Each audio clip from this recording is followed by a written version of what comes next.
வணக்கம். இந்த விளக்கு பதிவுக்கு உங்களை வரவேற்கிறேன். சரி வாங்க, நேரடியா விஷயத்துக்குள்ளே போயிடலாம். இன்னைக்கு நாம தலைமுறை தலைமுறையா சொல்லப்பட்டு வர்ற ஒரு ஃபேமஸான தமிழ் நீதி கதையை தான் பார்க்க போறோம். ஒரு சின்னஞ்சிறிய கரடிக்குட்டி தன்னை விட பல மடங்கு பெரிய ஆபத்தை அதோட அறிவால எப்படி ஜெயிச்சது அப்படிங்கறத நாம இப்போ டெக்னிக்கலா அனலைஸ் பண்ண போறோம். பார்க்கறதுக்கு இது சாதாரண கதை மாதிரி தெரியலாம், ஆனா இதுக்குள்ள ஒரு மிகப்பெரிய மேலாண்மை மற்றும் வாழ்க்கை பாடம் ஒளிஞ்சிருக்கு. ஆரம்பத்திலே ஒரு கேள்வியே நீங்க கொஞ்சம் ஆழமா யோசிக்கணும்னு நான் விரும்புறேன். உடலால் ரொம்ப பெரிய ஒரு புலிய சின்னஞ்சிறு கரடி எப்படிங்க வென்றது? கொஞ்சம் யோசிச்சு பாருங்க. பசியோட இருக்கிற ஒரு பிரம்மாண்டமான புலி எந்தவித ஆயுதமும் இல்லாம உடல் அளவுல ரொம்பவே சின்னதான ஒரு கரடி குட்டியை எதிர்கொள்ளுது. ஆனா அங்க ஜெயிக்கிறது அந்த குட்டி கரடி தான். அது எப்படி சாத்தியமாச்சு? இந்த கேள்விக்கான விடையை தேடிதான் நாம பயணிக்க போறோம். பகுதி 1. அப்பாவின் முக்கிய அறிவுரை. ஒரு பெரிய மலையடிவாரத்துல இருந்த அடர்ந்த காட்டுல ஒரு அப்பா கரடியும் அதோட சுட்டி குட்டியும் வாழ்ந்துட்டு வராங்க. ஒரு நாள் அந்த அப்பா கரடி குட்டிக்கு ரொம்ப முக்கியமான ஒரு பாடத்தை கத்துக் கொடுக்குது. அந்த அப்பா கரடி ரொம்ப நிதானமா ஆனா அதே சமயம் ரொம்ப ஸ்ட்ராங்கா ஒரு அறிவுரைய சொல்லுது. எந்த சூழ்நிலையில இருந்தாலும் புத்திசாலித்தனத்தை பயன்படுத்தினா தப்பிச்சிடலாம். இதுதாங்க அந்த பாயிண்ட். எவ்ளோ பெரிய ஆபத்து உங்களை சூழ்ந்தாலும் சரி, உங்க உடல் பலத்தை விட உங்க அறிவு தான் உங்களை காப்பாத்துற அல்டிமேட்டான ஆயுதம்னு அப்பா கரடி ஆணிக்கரமா சொல்லுது. இந்த ஒரு சிம்பிளான வரி தான் மொத்த கதையோட போக்கையே மாத்தப் போகுது. பகுதி 2.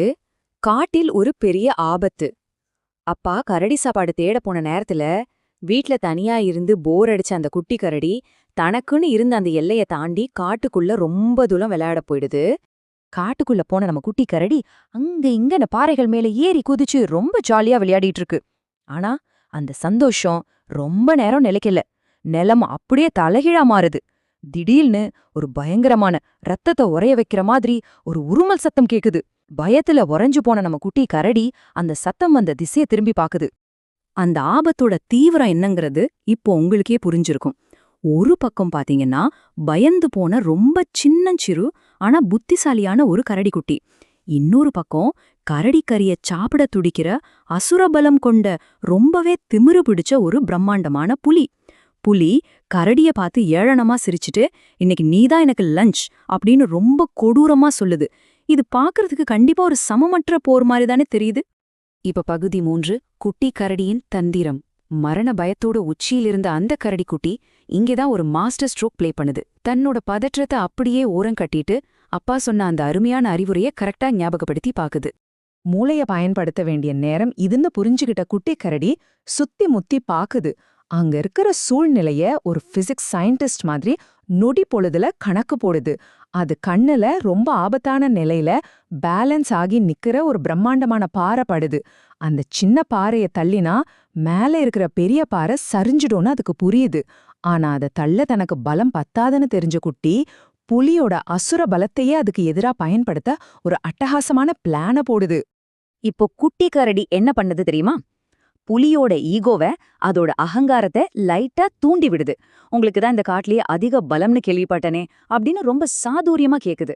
அதுக்கு அந்த புலி, ஆமாம், சிங்கராஜா யானைக்கு அப்புறம் எனக்கு தான் இங்க பலம் அதிகம் அப்படின்னு ரொம்ப கர்வமா மார்தக்கிக்குது. இதத்தான் நம்ம குட்டி கரடியும் எதிர்பார்த்தது. எதிராளியோட கர்வத்தை அவங்களுக்கு எதிராகவே திருப்புறதுதாங்க இங்க ரியல் கேம் சேஞ்சர். சாக போறது உறுதி. ஆனா அதுக்கு முன்னாடி புலியோட அசுர பலத்தை பார்க்க ஆசைப்படுறதா சொல்லி கரடிக்குட்டி ரொம்ப பிரில்லியண்டா ஒரு வலைய விரிக்குது. புலி உடனே, நான் வேணா ஒரு மரத்தை உடைச்சு காட்டுட்டுமா அப்படின்னு கேக்குது. ஆனா கரடிக்குட்டி தந்திரமா அந்த ஈஸியான டாஸ்க ரிஜெக்ட் பண்ணிட்டு மேல இருக்கிற அந்த பிரம்மாண்டமான பாறையை தூக்கி காட்டுங்க அப்படின்னு சொல்லுது. அது யாராலையும் முடியாதுன்னு புலி சொல்லவும் குட்டி கரடி கரெக்டா வலைய இருக்குது. சரி, அட்லீஸ்ட் அந்த அடியில முட்டிக்கிட்டு இருக்கிற அந்த சின்ன கல்லையாவது தூக்குங்க அப்படின்னு சவாலை மாத்து வைக்குது. இப்போ இறுதி பகுதி, புத்தியே ஆயுதம். அந்த சின்ன மூளை ஒரு பெரிய பலத்தை எப்படி வீழ்த்த போகுதுன்னு இப்ப பாப்போம். தன்னோட பலத்தை நிரூபிக்கிற திமிர்ல புலி அந்த சவால ரொம்ப கான்ஃபிடென்ட்டா ஏத்துக்குது. தான் ஒரு பெரிய பொறிக்குள்ள சிக்க போறோன்னு கொஞ்சம் கூட தெரியாம அந்த ஆபத்தான சின்ன கல்ல நோக்கி புலி கம்பீரமா போகுது. கரடிக்குட்டி மூச்ச புடிச்சுக்கிட்டு அதையே பார்த்து வெயிட் பண்ணுது. புலி அந்த சிறிய கல்ல தொடப்போகும் அந்த நிமிஷம் திடீரென்று எல்லாமே ஜஸ்ட் சில செகண்ட்ஸ்ல நடந்து முடிஞ்சிடுதுங்க. தன்னோட பலத்தை நிரூபிக்க புலி அந்த சின்ன கல்ல அசைச்ச மறு கணமே எந்த சப்போர்ட்டும் இல்லாம மேல முட்டிக்கிட்டு நின்ன அந்த பிரம்மாண்டமான பாறை அப்படியே பேரிடி மாதிரி சரிஞ்சு புலியின் மேல விழுந்து அதை நசுக்குது. இதை எதிர்பார்த்து காத்துட்டு இருந்த நம்ம சுட்டி கரடி ஒரே ஜம்ப்ல அங்கிருந்து தப்பிச்சு ரொம்ப பாதுகாப்பான இடத்துக்கு போயிடுது. எவ்வளோ அட்டகாசமான திட்டம்ல. கொஞ்ச நேரம் கழிச்சு அங்க வந்த அப்பா கரடி நடந்தது எல்லாம் தெரிஞ்சுக்கிட்டு தன்னோட மகனை நினைச்சு ரொம்பவே பெருமைப்படுது. சரி, இதிலிருந்து நம்ம என்ன கத்துக்கிறோம்? முதல் விஷயம், ஆபத்து வரும்போது என்னைக்கும் பேனிக் ஆகக்கூடாது. ஏன்னா பதற்றம் நம்ம சிந்தனையே பிளாக் பண்ணிடும். 2வது, மூளையோட பலம் எப்பவுமே உடல் பலத்தை தோற்கடிக்கும். 3வது ரொம்ப முக்கியமானது, புலிக்கு இருந்த மாதிரி ஒவ்வொரு அகங்காரமும் கர்வமும் நம்மள ரொம்ப வேகமா அழிவை நோக்கி தான் கொண்டு போகும். இந்த விளக்கப்பதிவை முடிக்கிறதுக்கு முன்னாடி உங்களை ஆழமா யோசிக்க வைக்கிற ஒரு கேள்வியை நான் இங்க விட்டுட்டு போக விரும்புறேன். உங்க வாழ்க்கையில ஒரு பெரிய தடையை தாண்டறதுக்கு உடல் பலத்தையோ இல்ல பண பலத்தையோ விட உங்களோட புத்திய முழுமையா பயன்படுத்தின தருணம் எது? இத பத்தி கண்டிப்பா கொஞ்ச நேரம் யோசிச்சு பாருங்க. ஏன்னா எவ்ளோ பெரிய மலை மாதிரி ஆபத்து வந்தாலும் சரி, உங்க அறிவு தான் எப்பவுமே உங்களுக்கான பெஸ்ட் ஆயுதம். இந்த எக்ஸ்பிளைனர் உங்களுக்கு ரொம்பவே யூஸ்ஃபுல்லா இருந்திருக்கும்னு நம்புறேன். திரும்பவும் இன்னொரு சுவாரஸ்யமான பதிவுல மீட் பண்ணலாம். நன்றி.